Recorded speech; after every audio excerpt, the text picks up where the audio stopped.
जब विषय कोई बड़ा ही मुश्किल हो और आपको हाथ पकड़ने वाला एक चाहिए, और वो भी कौन? गुरु।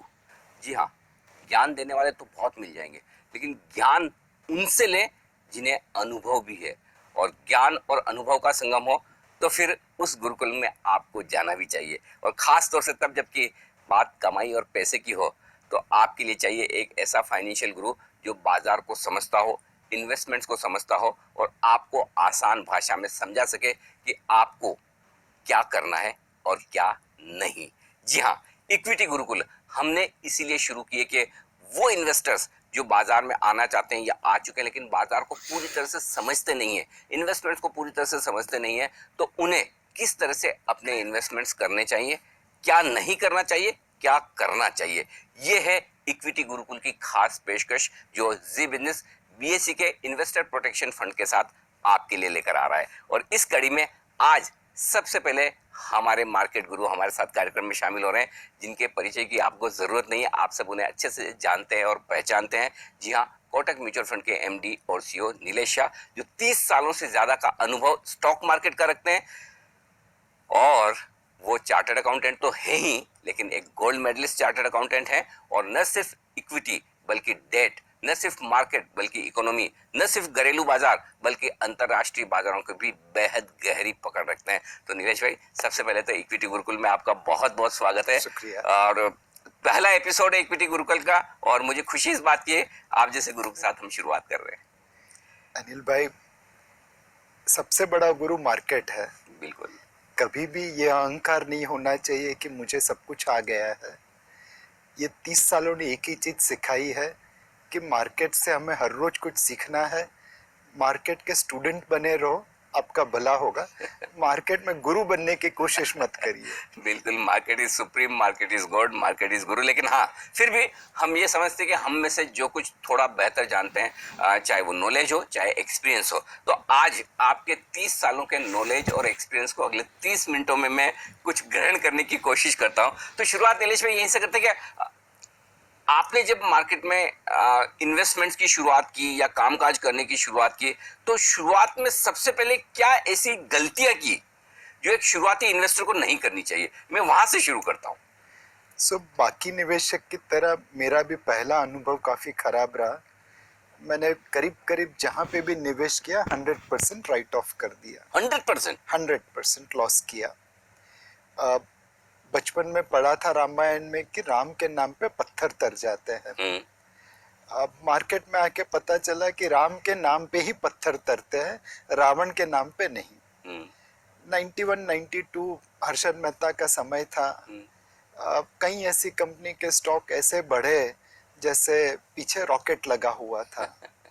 एंड हम लोग सब मोमेंटम इन्वेस्टर बन गए थे। एंड पहला जो एक्सपीरियंस था, जो आज लिया कल दुगना हो गया, कल लिया परसों दुगना हो गया, तो हिम्मत भी आ गई। हमें पता ही नहीं चला था कि ये मार्केट किस तरह ऑपरेट करता है। इनिशियल सक्सेस ने थोड़ा गुमराह कर दिया, थोड़ा अहंकार पैदा कर दिया। राम और रावण का डिफरेंशिएटर हमें नहीं पता चला। एंड ऐसी कई कंपनीज में निवेश किया जिसमें कोई फंडामेंटल नहीं था। लेकिन यहाँ पर एक चीज मैं आपसे पूछना चाहता हूँ, आपने कहा कि शुरुआत में दूसरे इन्वेस्टर्स की तरह आपने भी नुकसान किया, उन शेयरों में पैसा लगाया जो जीरो हो गए।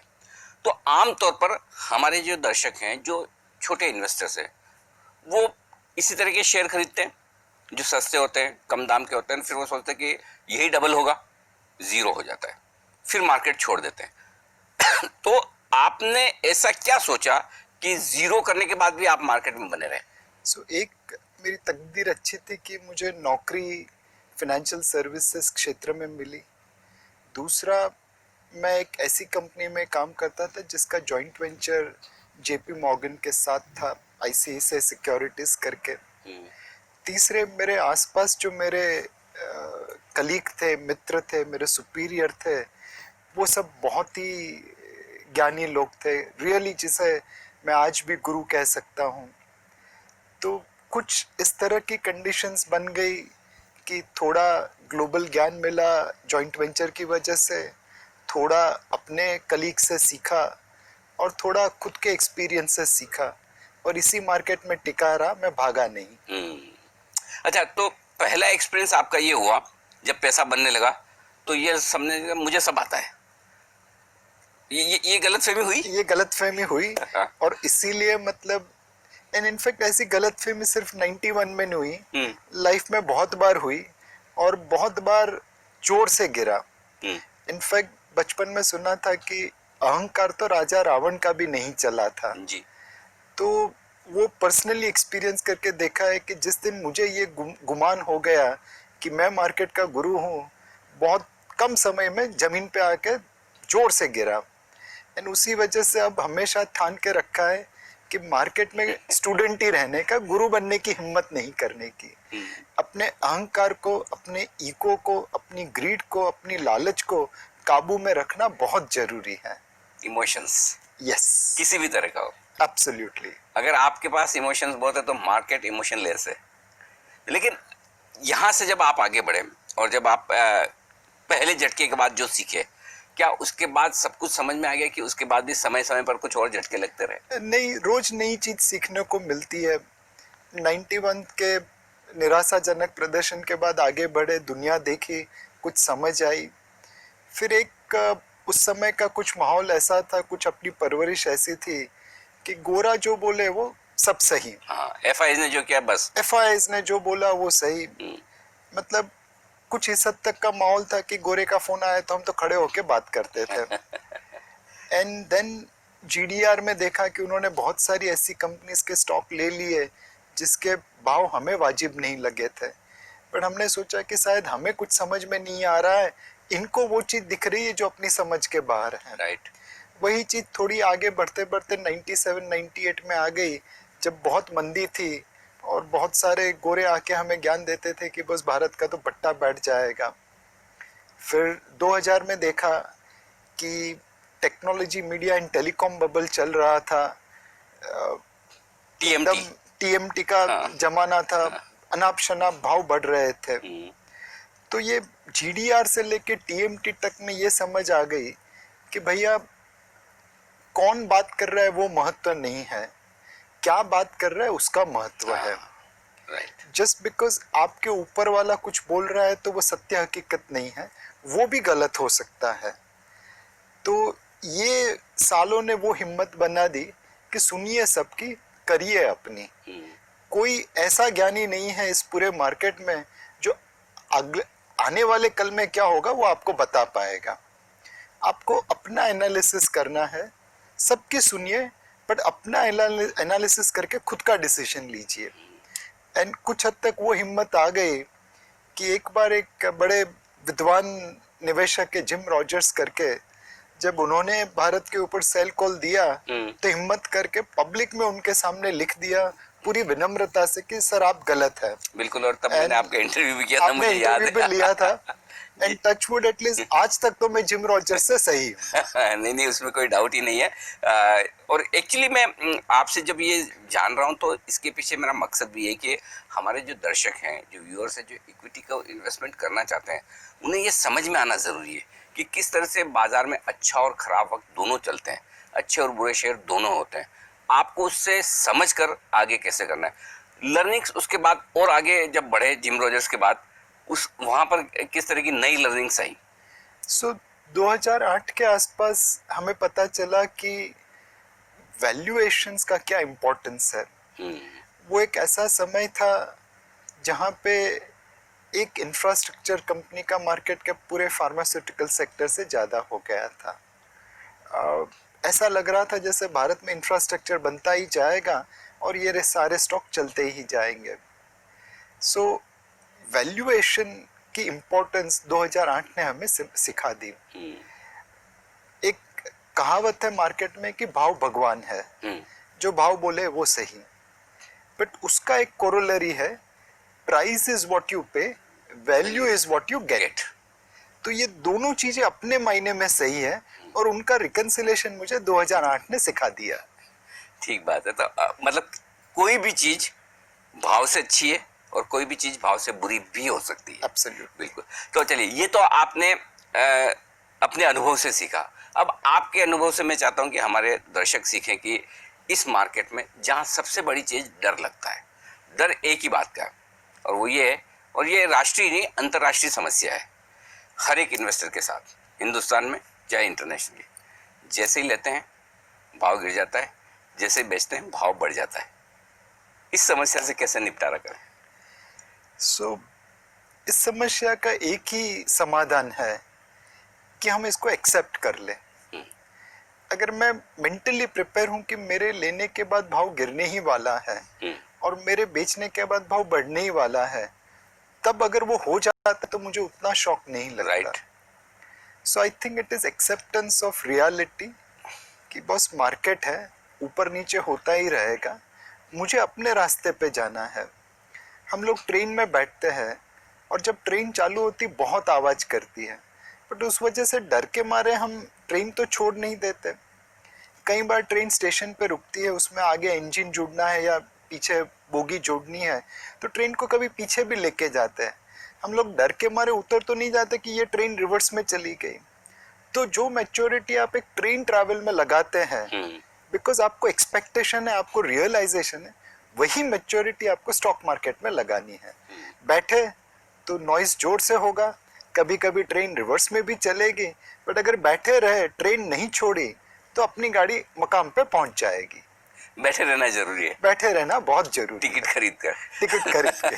अच्छा दिलीप, लेकिन जो जनरली इन्वेस्टर्स को शुरुआत में डर लगता है और उस डर के चक्कर में वो सोचते हैं कि अगर मैंने 1000 रुपये वाला शेयर खरीदा, 2000 के भाव वाला खरीदा, 1500, ये तो बहुत महंगा है, इसमें बड़ा नुकसान हो सकता है।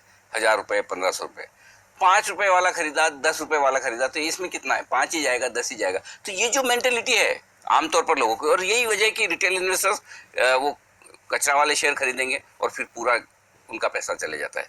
इसे कैसे दूर किया जाए? उसके ऊपर आऊं उससे पहले ये टिकट वाली बात करना चाहूंगा। टिकट लेके बैठना बहुत जरूरी है।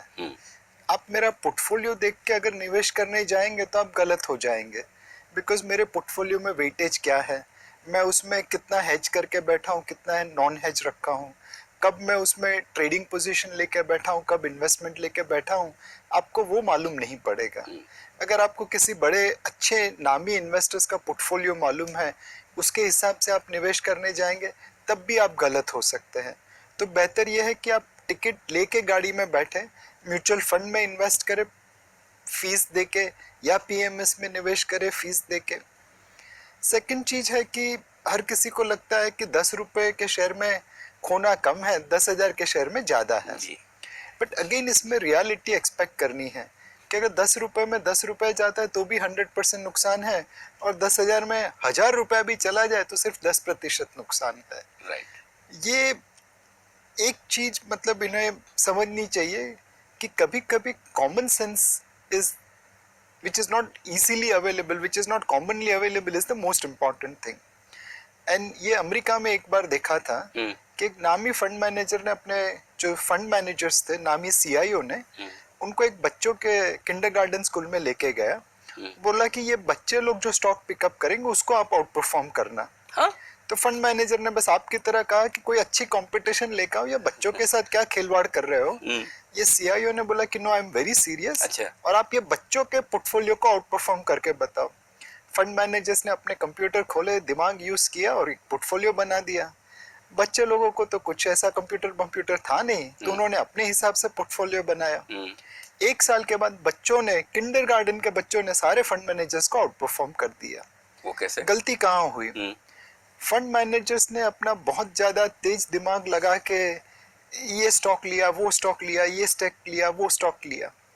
बच्चों ने वही चीजें ली जो वो यूज करते थे। जॉनसन एंड जॉनसन का सोप मालूम था तो जॉनसन एंड जॉनसन ले लिया। किसी कंपनी की चीज खाते थे तो क्राफ्ट ले लिया।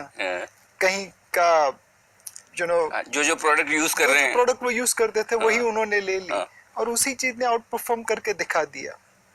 सो बच्चों जैसी जो सरलता है, कॉमन सेंसिकल चीज है, वही आपको इन्वेस्टिंग में लाना है। सुनने में कितना आसान लगता है और करने में वाकई में इतना मुश्किल है। 30 साल के बाद यही सीख रहा हूँ। हाँ, ये बात सही है कि मैंने कई देखा है, कई सारे ऐसे प्रोफेशनल्स देखे हैं, जैसे डॉक्टर्स है। मैं कई बार डॉक्टर से मिलता हूँ तो वो सारी अपनी दवा वाली कंपनियों में पैसा लगाते हैं, क्योंकि उन्हें पता है कि ये कंपनी जो आंख की दवा बेच रही है 20 रुपए में, इसकी कॉस्ट तो 2 ही रुपए है, तो पैसा बड़ा कमा रही है। ये कॉमन सेंस से वो लगा लेते हैं। तो हम भी हमारे आसपास काफ़ी कॉमन सेंस से पैसा लगा सकते हैं। डेफिनेटली। लेकिन इसके अलावा जो बिगिनर्स हैं, स्टूडेंट्स हैं, जो समझिए अब पढ़ाई करके निकले हैं और अब अपना करियर शुरू कर रहे हैं, या फिर हाउसवाइफ्स हैं, गृहिणियां हैं, जो अब मार्केट की तरफ थोड़े आकर्षित हो रही हैं और वो भी चाहती कि हम पैसा लगाएं, इस तरह के लोगों को जिन्हें कुछ नहीं आता, उन्हें किस तरह से शुरुआत करनी चाहिए? सो आपको डिसाइड करना है आप अर्जुन है या आप एकलव्य हैं। अगर अर्जुन है तो बाकायदा गुरु द्रोण से ट्रेनिंग लीजिए, और वो चिड़िया की आंख के ऊपर जो उसका निशाना था, तब सिर्फ चिड़िया की आंख ही दिखी, बाकी कुछ चीज नहीं दिखा। अगर आप एकलव्य है तो अपने किसी गुरु द्रोण की मूर्ति बना लीजिए और उतनी एकाग्रता से प्रैक्टिस करिए कि गुरु द्रोण के प्रत्यक्ष न होने के बावजूद भी आप सीख लें। सो ये जो रास्ता है वो कठिन रास्ता है, गुरु के साथ, गुरु के बगैर, बट उसमें आप एकाग्रता से काम करें तो आप एक अच्छे निवेशक बन सकते हैं। दूसरी चीज है कि भाई मेरे पास वो समय नहीं है, न मैं अर्जुन की तरह कॉलेज में गुरुकुल में एनरोल होके सीख के ये कर पाऊंगा, न मेरे पास एकलव्य जैसी एकाग्रता है। तो फिर आप एक प्रोफेशनल जो अर्जुन या एकलव्य बना है उसको आप आपका पैसा दे दीजिए और उसके कहने के हिसाब से निवेश करिए। Mutual funds, portfolio management services, ये सारे आपको एक सपोर्ट करते, एक आपको टूल्स देते जिस तरह से आप इन्वेस्ट कर सकते हैं। अगर ये सारी चीजें आपको अगर नहीं जमती है तो फिर मेरे हिसाब से आपको एक कृष्ण ढूंढ लेना चाहिए। दुर्योधन ने शकुनी को ढूंढा तो उसका धनोत निकल गया, अर्जुन ने कृष्ण को अपना गुरु माना तो उनकी गाड़ी चल निकली। तो एक ऐसा फाइनेंशियल एडवाइजर पकड़ लीजिए जो कृष्ण की तरह आपको महाभारत के युद्ध में जिता सके। लेकिन नीलेश भाई, ये मार्केट की महाभारत में अंदर अभिमन्यु को चक्रव्यूह में घुसाने वाले लोग बहुत है, वो बाहर कैसे निकलेगा? बाहर निकलने का भी तो रास्ता होना चाहिए। वो क्या खुद ही को पता करना है कि मुझे बाहर कैसे आना है, या फिर कृष्ण भगवान मिलते हैं? सो अभिमन्यु बनना है और चक्रव्यूह में घुसना है, या अर्जुन बन के चक्रव्यूह में घुसना है? महाभारत में तो अर्जुन चक्रव्यूह में नहीं घुस पाया, बट जब उसे जयद्रथ का वध करना था तब वो कर लिया। सिमिलरली आपको भी डिसाइड करना है कि मैं अभिमन्यु हूं या अर्जुन हूं। अभिमन्यु है तो वो चक्रव्यूह में घुस गया जबकि उसे मालूम भी नहीं था कि चक्रव्यूह कैसे तोड़ना है। राइट। बट अगर आप अर्जुन है तो आपने पहले सीखा कि चक्रव्यूह में घुसा कैसे जाता है, निकला कैसे जाता है, और पीछे कृष्ण जैसा सारथी रखा जो आपको चक्रव्यूह में घुसा भी ले और निकाल भी ले। तो अपना जो रिस्क असेसमेंट है, अपनी जो स्ट्रेंथ एंड वीकनेस है, उसको आप पहले डिसाइड करिए। लोग मार्केट को देखते रहते हैं। मैं कहता हूं कि स्टार्टिंग पॉइंट तो आपका इन्वेस्टमेंट ऑब्जेक्टिव है। अगर मैं 30 साल के लिए निवेश कर रहा हूं तो आज मार्केट ऊपर जा रहा है, नीचे जा रहा है, महंगा है, चीप है, उससे कोई लेना देना नहीं है। मेरा तो निवेश 30 साल के लिए है। अगर मैं 3 दिन के लिए निवेश कर रहा हूं तो फिर इक्विटी में निवेश करने का कोई सवाल ही पैदा नहीं होता, इवन दो रोज मार्केट बढ़ रहा है। तो स्टार्टिंग पॉइंट हमेशा अपनी स्ट्रेंथ, अपना इन्वेस्टमेंट ऑब्जेक्टिव रखिए, मार्केट को मत रखिए। आमतौर पर जो शुरुआत करने वाले इन्वेस्टर्स हैं, उन्हें ये पता नहीं होता है कि वो ट्रेडर हैं या इन्वेस्टर हैं। इन्वेस्टिंग करते करते ट्रेडिंग करने लगते हैं और ट्रेडिंग करते करते इन्वेस्टर बन जाते हैं। तो ये जो मिसमैच है, अपने आप को नहीं पहचानने वाले कि मैं ट्रेडर हूं या इन्वेस्टर, इसको कैसे दूर करना है, और इन्वेस्टर बनने के लिए, अच्छा इन्वेस्टर बनने के लिए क्या करना है? सो मेरे हिसाब से एक एवरेज कॉमन मैन के लिए trading is injurious to financial health. Trading करके पैसा बनाना बहुत मुश्किल है। एंड मैं भारत के सबसे अच्छे जो ट्रेडर है उनको नाम नहीं करता, बट सबको मालूम है। तो एक फ्लेम यूनिवर्सिटी है पुणे में, वहाँ पे मैं गया था एंड मुझे सौभाग्य मिला कि ये साहब भी वहाँ पे आए थे। तो किसी बच्चे ने पूछ लिया कि सर आप बताइए ना ट्रेडिंग कैसे करते हैं, मुझे भी आपके जैसा सक्सेसफुल ट्रेडर बनना है।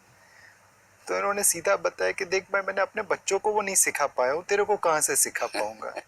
सो ट्रेडिंग प्रोबेबली हाँ, मतलब आपकी किस्मत तकदीर वाली है। बात, तकदीर है। And I don't want to discredit traders, किसी मेहनत तो बहुत उनको करनी पड़ती है, इनफैक्ट इन्वेस्टर से बहुत ज्यादा मेहनत करनी पड़ती है ट्रेडर को सक्सेसफुल बनने के लिए। Minute to minute terminal minute के टू सामने मिनट बैठे हैं, बहुत मेहनत करनी स्ट्रेस भी बहुत पड़ती है, ज्यादा स्ट्रेस भी लेना पड़ता है। हाँ। बट मैं यही कहूंगा कि ट्रेडिंग आपके नसीब में होगा तो लॉटरी भी लग जाएगी। हाँ। बट इन्वेस्टर बनना बहुत आसान है और इसमें तीन ही चीज चाहिए। एक, रेगुलर इन्वेस्टमेंट करें, राइट। थोड़ा थोड़ा पैसा हर बार लगाते रहें। दूसरा, लॉन्ग टर्म इन्वेस्टमेंट करें। ओके। प्लीज आप 3 महीना 6 महीना 3 साल ऐसा मत सोचिए, 5 साल 10 साल 15 साल 25 साल सोचिए। और तीसरा और सबसे महत्वपूर्ण चीज है, डिसिप्लिन एसेट एलोकेशन करिए। चढ़ती हुई मार्केट में आपको अगर एसेट एलोकेशन के हिसाब से प्रॉफिट बुक करना है कर लीजिए, गिरती हुई मार्केट में एसेट एलोकेशन के हिसाब से निवेश करना है कर दीजिए। ये तीन चीज आप करें, regular investment, long term investment and disciplined asset allocation, market में आप हमेशा पैसा बनाएंगे। लेकिन प्रॉब्लम क्या है, जितना पैसा गोल्ड और प्रॉपर्टी में डाला है उसके मुकाबले में स्टॉक्स में तो होता है कम, लेकिन टेंशन पूरी दुनिया भर की जो है ना, वो 2% 3% पूरी वेल्थ का इक्विटी मार्केट में, लेकिन 98% टेंशन उस 2% की चलती है। तो ये जो आम धारणा है, भले हमने पैसा कम लगाया है लेकिन स्ट्रेस सबसे ज्यादा इक्विटी का है, इसको कैसे दूर करना है? अगेन आपको रियलाइजेशन करना है, मैं रियल एस्टेट में अच्छा निवेशक क्यों बनना, बिकॉज आज फ्लैट लेके कल बेचने की कोशिश नहीं की, राइट। तो मैं इक्विटी मार्केट में अच्छा निवेशक आज लेके कल बेच के कैसा बन पाऊंगा। रियल एस्टेट में पैसा कब बना, मैं जब प्रॉपर्टी ले रहा था तो मैंने डेवलपर के बारे में रिसर्च की, अपने लीगल कंसल्टेंट के थ्रू उसका टाइटल देखा, अपने ब्रोकर के थ्रू आसपास में 10 प्रॉपर्टी तलाश की, बाद में एक लिया। बेसिकली मैंने रिसर्च किया। अब मैं इक्विटी मार्केट में वैसे ही कूद जाऊं बिकॉज मेरे पान वाले ने मुझे बोला ये स्टॉक ले लो, तो कैसे चलेगा, आपकी खुद की रिसर्च कहाँ पे है। तीसरी चीज है, जब मैंने रियल एस्टेट में निवेश किया मैंने लॉन्ग टर्म के लिए निवेश किया, शायद घर लेके अपने बच्चों को देने की सोच रहा था, तो इक्विटी मार्केट में भी वही करना चाहिए। तो जो आप रियल एस्टेट में सक्सेस के लिए कर रहे हो वही चीज इक्विटी में सक्सेस के लिए करिए, दोनों का परिणाम सेम होगा। बिल्कुल। तो मैं उम्मीद करता हूँ नीलेश भाई, आपका जो ये 30 सालों का अनुभव है जो हमने 30 मिनट में समेटने की कोशिश की, स्टॉक मार्केट में खास तौर से जो नए निवेशक हैं या जो पुराने निवेशक हैं अभी भी सीख रहे हैं, उनके बेहद काम आएगा। इक्विटी गुरुकुल में अपना ज्ञान देने के लिए, अपना अनुभव देने के लिए आपका बहुत बहुत शुक्रिया। शुक्रिया। तो ये है जी बिजनेस की खास